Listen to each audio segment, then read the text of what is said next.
Okay, tonight we're going to look at complex numbers. A complex number is a number that has a real part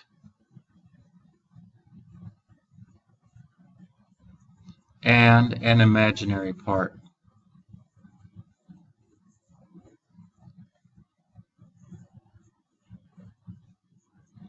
So, for example, the number 2 plus 3i would be a complex number. This first part is your real part. The second part is your imaginary part. Negative 6i is also a complex number. The real part would be 0. The imaginary part would be negative 6i. So the next thing we're going to look at is how to graph a complex number. Now when we graph real numbers, real coordinates, we graph them on a coordinate plane. To graph a complex number, we graph it on a complex plane. So a complex plane, we have two axes. The vertical axis represents your imaginary axis.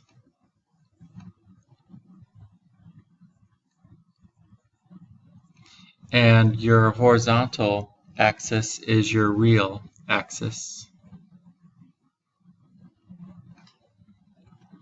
So to graph this, so for example, if we were to graph the complex number 2 plus 3i, we would go 2 units on the real axis, and we would go 3 units on the imaginary axis. And so this point right here would represent 2 plus 3i. To graph this complex number, we would go to 0 on the real axis, and we would go down 6 on the imaginary axis.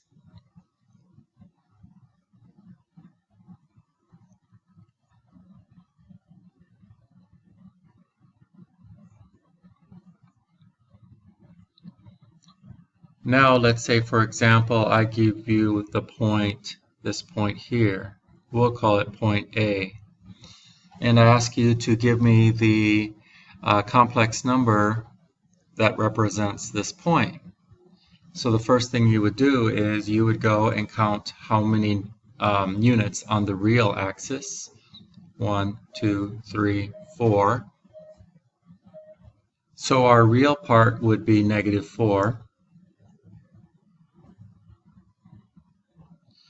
And then counting up on the imaginary axis, 2 units. So our imaginary part would be 2i. And that would represent this point right here.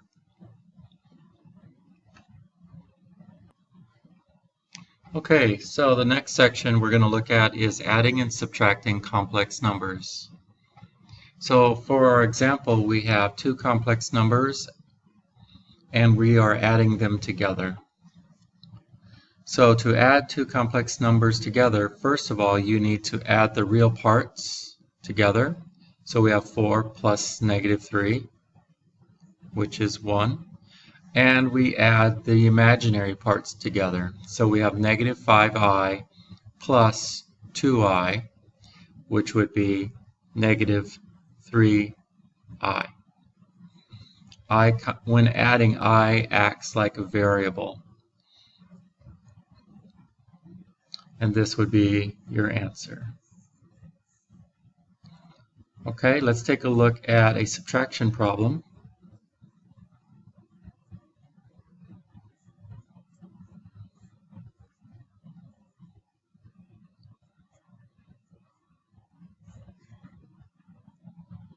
Okay, so we handle this in a similar way as the addition, except we're subtracting.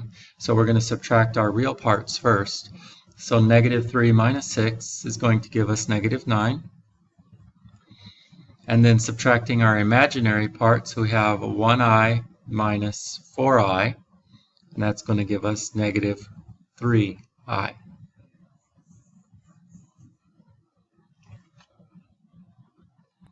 Okay, let's look at another example. Here for our real part, we have two irrational numbers. We can add those together because the radicands are the same. Although I did say add, I meant to say subtract. So we're going to have 2 square roots of 7 minus 4 square roots of 7. That's going to be negative 2 square roots of 7. Notice I subtracted the coefficients, but the radicand stays the same. Then subtracting our imaginary part, we get negative 3i minus 6i, and we get negative 9i. We cannot combine the real and the imaginary together. They have to stay separate. Okay, so dividing complex numbers. Remember, we have complex numbers because we have a real part and an imaginary part. It's divided by a real part and imaginary part.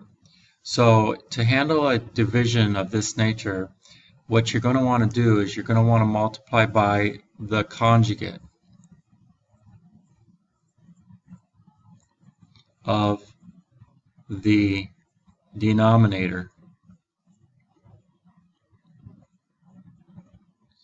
The conjugate of the denominator basically is, if it's 6 plus I, the conjugate would be 6 minus I.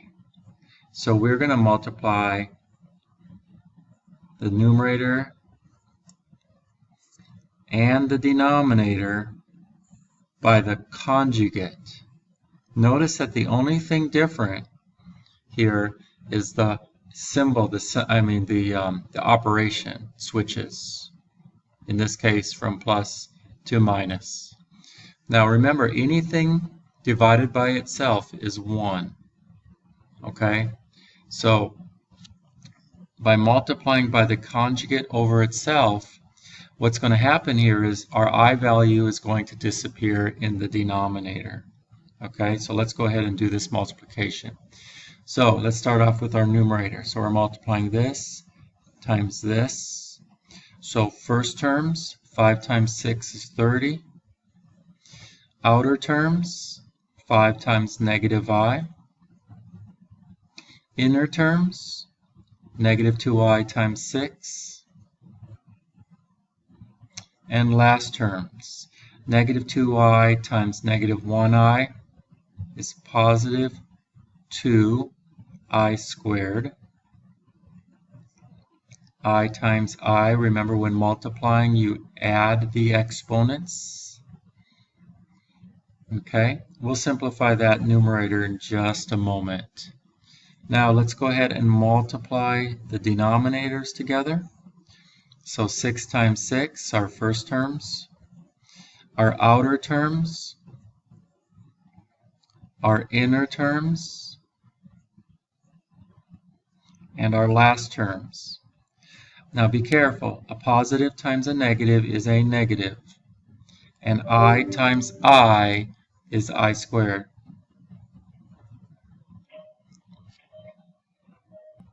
Okay, so let's simplify the numerator. So the first thing you want to do here is you want to convert your I squared to negative 1. We learned that in the last video. Okay, so combining like terms, we're going to combine our real part. So 30, and this is going to be plus negative 2. 30 plus negative 2 is going to be 28.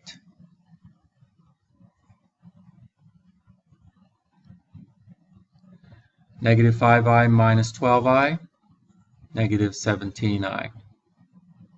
And that's our numerator. Okay? Combining like terms here, remember we need to convert this to a negative 1. So we're going to have 36 minus negative 1, which would be 37 for our real part. And then notice what happens here. They cancel. Negative 6 plus 6 is 0.